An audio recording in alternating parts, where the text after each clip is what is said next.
We have Harsha Upadhyaya, the President and Chief Investment Officer, Equity at Kotak Mahindra Asset Management, who joins us now to talk about that. Harsha, thanks a lot for joining in and appreciate your time here on CNBC TV18. You know, this inclusion of India in JPMorgan's global emerging market bond indices has really got the markets, energy going this morning.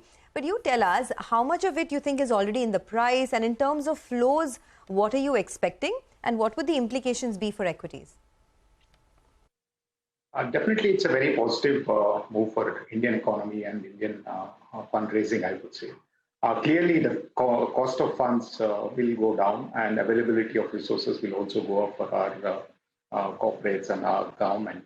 So to that extent, it's definitely a positive, although it was expected over last few quarters in terms of likely inclusion, etc. But I think the news itself is a big positive. And we are likely to see upwards of $20 billion in the first year itself. So definitely it's going to reduce the depreciation risk on the currency, will make our economy more resilient. So definitely a long-term positive. Okay, all right, Harsha, good morning and thanks so much for joining in. By the way, the Nifty Bank actually is the one that's outperforming in today's trading session. It's on the verge of moving to around the 50 DMA as well as the 20 DMA that it broke yesterday. Harsha, but on the Indian markets on the whole, how are you feeling? Are you feeling a little bit more cautious or are you still constructive? Nigel, our view on Indian markets hasn't changed for the last couple of weeks, I would say. Clearly, when you look at the markets, while Nifty or the large cap index is more or less in line with the fair range of valuations, there is a valuation premium for mid and small caps. We have seen very, very strong rally in that basket. We have also seen a lot of flows going into that segment. So given all this, we continue to remain a little cautious on mid and small caps at this point of time. Overall, on the markets, we continue to remain constructive, but within the market, equity markets, we would rather prefer large caps at this point of time. You said you're cautious on the mid and the small cap universe largely. Which are the segments where you booked profits? We have booked profits across many sectors, especially on slightly elevated valuations in the industrials, for example. We also booked some profits in the financials over the last few months. Auto is something that we've taken some money out of the table. So it's not one sector which has led to concerns on valuations. As you would see, the market, more or less, most segments of the markets are either fairly valued or expensive. So to that extent, wherever we feel a little jittery in terms of valuation risk, we have taken partial profits. And at the same time, we are not sitting on large amounts of cash. It's going to some other sectors or stocks where we feel, on a relative basis, a little more comfortable. Okay, there's a large rally that you're seeing at the moment in banks and in domestic cyclicals, so don't lose sight of that. Union Bank is now up about 5%, IOB is up 4%, Canara Bank. It's primarily in PSU banks, the rally that's coming through, right? And on huge volumes as well. I mean, IOB, I think, has over 3 crore shares traded already. So massive move there. The big argument now is on PSU banks, right, Harsha? I know we've discussed this ad nauseum, but how do you approach it from here on in case you missed out on the big rally? Because PSU banks as a theme has not generated wealth for investors if you map a 5 or even 10-year period. Do you think this time is different? Clearly, I think the asset quality issue, which was the pain for PSU banking segment as a whole, is no more a big concern. So to that extent, probably it will do better than what we have seen in the previous cycle. But that's, at the same time, at some point of time in the near future, many of the PSU banks will also come for equity raising since they have to go further from these levels. So to that extent, I don't think it's going to be a unidirectional move going forward. Yes, we have seen a large re-rating in most of the PSU banks, but from here on, I don't think it's going to be similar kind of outperformance.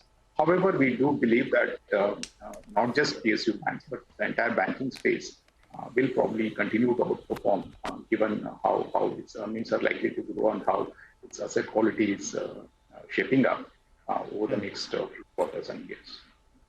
Harsha, on the PSU banking space, my limited point is to look at the float as well at times of some of these companies. There's only 2 or 3 or 4% in the market, and some of them are trading at 2, 2.5, 3 times odds. So just to alert our viewers, some of them, just be a little bit cautious out there. If you want PSU banks, I guess the larger ones with liquidity, should be better. But Harsha, what about the IT space? That surprised everyone, right? The IT stocks itself, the commentary wasn't great. They were sounding a little bit cautious, but those stocks have only moved up. Now comes the challenge, because the Fed, they're talking about higher interest. Maybe the rupee strengthens out here as well. And Q2 may not be very, very encouraging. How do you approach them? Most of these things are known to market participants, I would say. The only reason for IT sector to outperform was probably there was a bit of an under-ownership given underperformance of this segment as compared to some of the domestic cyclicals, etc. And also we did see some concerns coming on the market valuations as a whole. So to that extent, maybe some of the defensive positions moved into IT segment. And that's what, on a relative basis, in the very near term, created outperformance of IT stocks.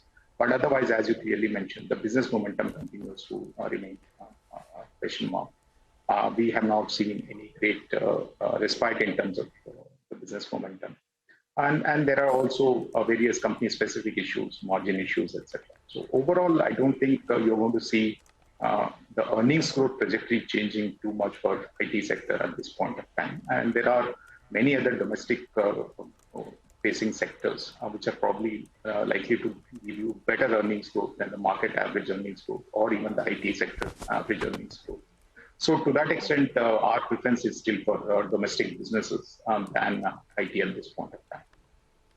Domestic businesses and IT, those are your preferred sectors. Harsha, just getting back. No, Sonia. I said we prefer domestic businesses over IT. Over IT, got that. Just getting back to the point about banks, you said banking earnings are likely to be better. Yet in one of the answers, you said that you booked profits in select financials. Do you want to tell us where you've booked profits in financials, We really do not discuss stock-specific trades or investments that we have done. But yes, in certain pockets of the financials where we felt that we have made a reasonable amount of money, and we did see some relative valuation gap emerging in some of the other segments within financials itself. That's where we moved our... But this would be private or PSU financials? Or would it be the NBFC category? Mostly from private banks to NBFCs. Okay.